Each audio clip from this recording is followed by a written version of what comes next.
ರದ್ದು ಮಾಡಬೇಕು, ತೈಲ ವ್ಯಾಪಾರ ರಷ್ಯಾದೊಂದಿಗೆ ಮಾಡಬಾರದು ಅನ್ನುವಂಥದ್ದನ್ನ ಟ್ರಂಪ್ ಹೇಳಿದರು. 30 ದಿವಸದ ರಿಯಾಯಿತಿಯನ್ನು ಟ್ರಂಪ್ ಕೊಡ್ತಾರೆ. ನಾವು ಮತ್ತೆ ರಷ್ಯಾದತ್ತ ಹೋಗ್ತೇವೆ. ಜಾಗತಿಕ ರೇಟ್ಗಿಂತ ಕಡಿಮೆ ಬೆಲೆಯಲ್ಲಿ ರಷ್ಯಾ ನಮಗೆ ಕೊಡ್ತಾ ಇತ್ತು ಇಂಧನವನ್ನು. ಇತ್ತೀಚಿನ ದಿನಗಳಲ್ಲಿ ನಾವು ಎಫ್ಸ್ಟೀನ್ ಒಂದು ಪ್ರಕರಣ ಆಯಿತು. ಅದರಲ್ಲಿ ಏನಾದರೂ ಇವರು ಇನ್ವಾಲ್ವ್ ಆಗಿದ್ದಾರೆ ಅನ್ನುವಂಥ ಊಹಾಪೋಹಗಳಿದ್ದು, ನಮ್ಮ ಪ್ರಧಾನಿ ಟ್ರಂಪ್ ಅಲ್ಲ ಮೋದಿ ಅನ್ನುವಂಥದ್ದು ನಮಗೆ ಬಹಳ ಒಂದು ಇಡೀ ಭಾರತ ದೇಶದ ಜನರಿಗೆ ಒಂದು ಅನುಮಾನದ ಪರಿಸ್ಥಿತಿಯನ್ನು ಬಂದಿದೆ. ದೇಶದ ಪ್ರಧಾನಮಂತ್ರಿಯಾಗಿ ದೇಶದ ಆಗು ಹೋಗುಗಳ ಬಗ್ಗೆ ಪತ್ರಕರ್ತರ ಜೊತೆ ಸಂವಾದ ಮಾಡಿಲ್ಲ. ಪತ್ರಕರ್ತರೊಂದಿಗೆ ಯಾವತ್ತೂ ಕೂಡ ಎದುರು ಬದುರಾಗಿ ಅವರು ಮಾತಾಡಿದಂಥ ಸಂದರ್ಭವೇ ಇಲ್ಲ.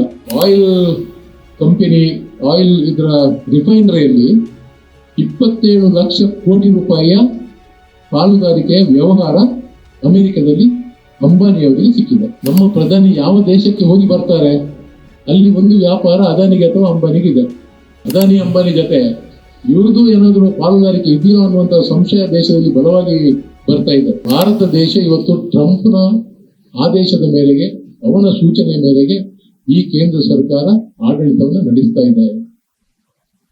ರಷ್ಯಾದಿಂದ ತೈಲವನ್ನ ರದ್ದು ಮಾಡಬೇಕು, ತೈಲ ವ್ಯಾಪಾರ ರಷ್ಯಾದೊಂದಿಗೆ ಮಾಡಬಾರದು ಅನ್ನುವಂಥದ್ದನ್ನ ಟ್ರಂಪ್ ಹೇಳಿದರು.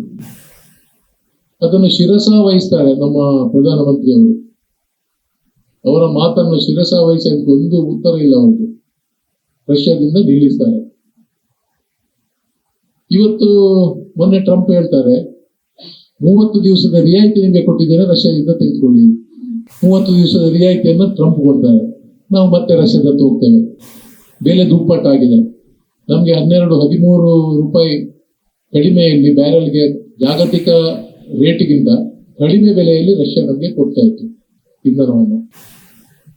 ಈಗ ಆ ಬೆಲೆ ಮೂಲ ಬೆಲೆಗೆ ಬಂದದ್ದು ಬಿಟ್ಟು ಈಗ ಎಷ್ಟು ಹೆಚ್ಚುವರಿಯಾಗಿದೆ, ಆ ಹೆಚ್ಚುವರಿ ಬೆಲೆಯನ್ನು ಕೊಟ್ಟು ನಾವಿವತ್ತು ರಷ್ಯಾದಿಂದ ತೈಲ ಖರೀದಿ ಮಾಡುವಂತ ಪರಿಸ್ಥಿತಿಗೆ ಬಂದು ಬಿಟ್ಟಿದ್ದೇವೆ. ಒಂದು ವೇಳೆ ಆ ವ್ಯವಹಾರ ನಾವು ಮುಂದುವರಿಸ್ತಾ ಇದ್ರೆ, ಸ್ವಲ್ಪ ಆದ್ರೂ ಕಡಿಮೆ ಮಾಡಿ ಅಥವಾ ಅದೇ ರೀತಿ ಮುಂದುವರಿಸ್ತಾ ಇದ್ರೆ ಇವತ್ತು ಯಾವುದೇ ಸಮಸ್ಯೆ ನಮಗೆ ಬರ್ತಾ ಇರಲಿಲ್ಲ. ಟ್ರಂಪ್ ನಮ್ಮ ಪ್ರಧಾನಿ ಟ್ರಂಪ್ ಅಲ್ಲ ಮೋದಿ ಅನ್ನುವಂಥದ್ದು ನಮಗೆ ಬಹಳ ಒಂದು ಇಡೀ ಭಾರತ ದೇಶದ ಜನರಿಗೆ ಒಂದು ಅನುಮಾನದ ಪರಿಸ್ಥಿತಿಯನ್ನು ಬಂದಿದ್ದೇವೆ. ಯಾರು ನಮಗೆ ಪ್ರಧಾನಿ? ಟ್ರಂಪ್ ಹೇಳಿದನ್ನ ಕೇಳುವಂತ ಪರಿಸ್ಥಿತಿ ನಮ್ಮ ದೇಶಕ್ಕೆ ಯಾಕೆ ಬಂತು? ನಮ್ಮ ವಿದೇಶಾಂಗ ನೀತಿ ಯಾಕೆ ಇಷ್ಟು ದುರ್ಬಲ ಆಗಿದೆ ಅನ್ನುವಂಥದ್ದು ಸಂದೇಹ. 56 ಇಂಚಿನ ಇದೇ ಉತ್ತರ ಕೊಡ್ಬೇಕಲ್ಲದೆ ಬೇರೆ ಯಾರಿಂದ ಕೂಡ ಸಾಧ್ಯ. ಅವರು ಉತ್ತರ ಕೊಡುವುದಿಲ್ಲ. ಪ್ರಶ್ನೆ ಮುಂದೆ ಬರುವುದೇ ಇಲ್ಲ. 12 ವರ್ಷಗಳಲ್ಲಿ ಒಂದು ಪ್ರೆಸ್ ಮೀಟ್ ಮಾಡಲಿಲ್ಲ. ದೇಶದ ಪ್ರಧಾನಮಂತ್ರಿಯಾಗಿ ದೇಶದ ಆಗು ಹೋಗುಗಳ ಬಗ್ಗೆ ಪತ್ರಕರ್ತರ ಜೊತೆ ಸಂವಾದ ಮಾಡಲಿಲ್ಲ. ಪತ್ರಕರ್ತರೊಂದಿಗೆ ಯಾವತ್ತೂ ಕೂಡ ಎದುರು ಬದುರಾಗಿ ಅವರು ಮಾತಾಡಿದಂಥ ಸಂದರ್ಭವೇ ಇಲ್ಲ. ಆದ್ದರಿಂದ ಅವ್ರು ನಿಶ್ಚಿಂತೆಯಿಂದ ಇದ್ದಾರೆ. ಯಾರು ಕೂಡ ಪ್ರಶ್ನೆ ಮಾಡ್ಲಿಕ್ಕಿಲ್ಲ. ಮನ್ ಕಿ ಬಾತ್ ನಲ್ಲಿ ಅವರೇ ಮಾತಾಡುದು, ಜನರು ಮಾತಾಡ್ಲಿಕ್ಕೆ ಆಗುದಿಲ್ಲ. ಇಂತಹ ಒಂದು ಪ್ರಧಾನಿ ನಮ್ಮ ದೇಶ. ಯಾಕೆ ಇವರು ಇಷ್ಟೊಂದು ಸೈಲೆಂಟ್ ಆಗಿದ್ದಾರೆ ಅನ್ನುವಂಥದ್ದು ಇತ್ತೀಚಿನ ದಿನಗಳಲ್ಲಿ ನಾವು ಎಫ್ಸ್ಟೀನ್ ಒಂದು ಪ್ರಕರಣ ಆಯಿತು. ಅದರಲ್ಲಿ ಏನಾದರೂ ಇವರು ಇನ್ವಾಲ್ವ್ ಆಗಿದ್ದಾರೆ ಅನ್ನುವಂಥ ಊಹಾಪೋಹಗಳಿದ್ದು, ಅದಕ್ಕೋಸ್ಕರ ಇವರು ಮೋದಿಯೊಂದಿಗೆ ಸ್ವಲ್ಪ ಕಾಂಪ್ರಮೈಸ್ ಆಗಿದ್ದಾರೆ ಅನ್ನುವಂಥ ಒಂದು ಸಂದೇಹ ಇತ್ತು. ಒಂದು ಸಂದೇಹ ಹೌದು.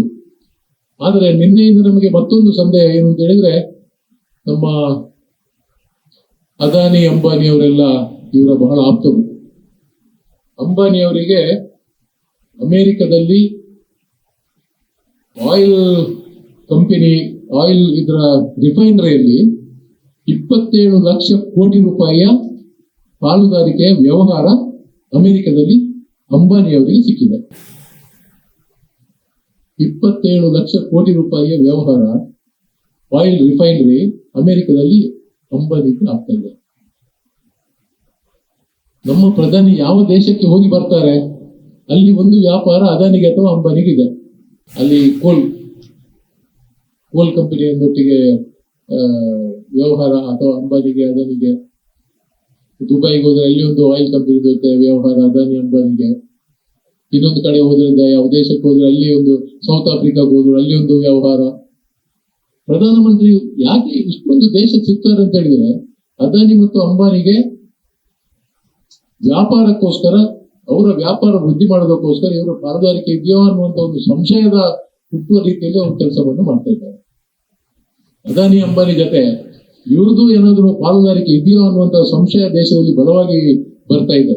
ಯಾಕಂದ್ರೆ ಯಾವ ದೇಶಕ್ಕೆ ಇವರು ಹೋದ್ರು ಆ ದೇಶದಲ್ಲಿ ಒಂದು ವ್ಯವಹಾರ ಅದಾನಿಗೆ ಅಥವಾ ಅಂಬಾನಿಗೆ ಇದೆ ಪಾಲುದಾರಿಕೆ.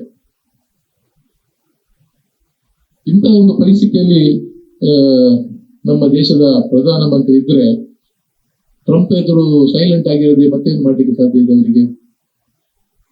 ಇದರ ಬಿಟ್ಟು ಅದೇ ಅದಾನಿ ಅಂಬಾನಿಗೆ ಇವತ್ತು ಅಚ್ಚೇ ದಿನ ಬಂದಿದೆ, ಮೋದಿ ಅವರಿಗೂ ಕೂಡ ಅಚ್ಚೇ ದಿನ ಬಂದಿದೆ, ಬಿಜೆಪಿಯವರಿಗೂ ಅಚ್ಚೇ ದಿನ ಬಂದಿದೆ. ಜನರಿಗೆ ಮಾತ್ರ ಯಾವ ಅಚ್ಚೇ ದಿನ ಕೂಡ ಇನ್ನೂ ಕೂಡ ಬರಲಿಲ್ಲ. ಒಂದು ಮಾತಿದೆ, ರಾಜ ವ್ಯಾಪಾರಿ ಆದ್ರೆ ಪ್ರಜೆಗಳು ಭಿಕಾರಿ ಅಂತ. ರಾಜ ಯಾವತ್ತು ರಾಜನಾಗಿ ಇರಬೇಕು, ರಾಜ ವ್ಯವಹಾರ ಕೇಳಿಬಾರ್ದು. ಯಾವುದೇ ದೇಶದ ರಾಜ, ಪ್ರಧಾನಿ, ಅಧ್ಯಕ್ಷ ಯಾವತ್ತು ಕೂಡ ವ್ಯಾಪಾರ ಕೇಳಿಬಾರ್ದು. ಅವರು ವ್ಯಾಪಾರ ಕೇಳಿದ್ರೆ ದೇಶದ ಜನತೆ ಭಿಕಾರಿಗಳಾಗ್ತಾರೆ ಅನ್ನೋದಕ್ಕೆ ನಮ್ಮ ದೇಶ ಇವತ್ತು ಆ ಕಡೆ ಹೋಗ್ತಾ ಇದೆ, ಆ ದಾರಿಯಲ್ಲಿ ಹೋಗ್ತಾ ಇದೆ ಅನ್ನೋದಕ್ಕೆ ಸಾಕ್ಷ್ಯಾಧಾರಗಳು ನಮ್ಮಲ್ಲಿ ಬಹಳಷ್ಟು ಬೇಕಾದಷ್ಟು ಸಿಗ್ತವೆ.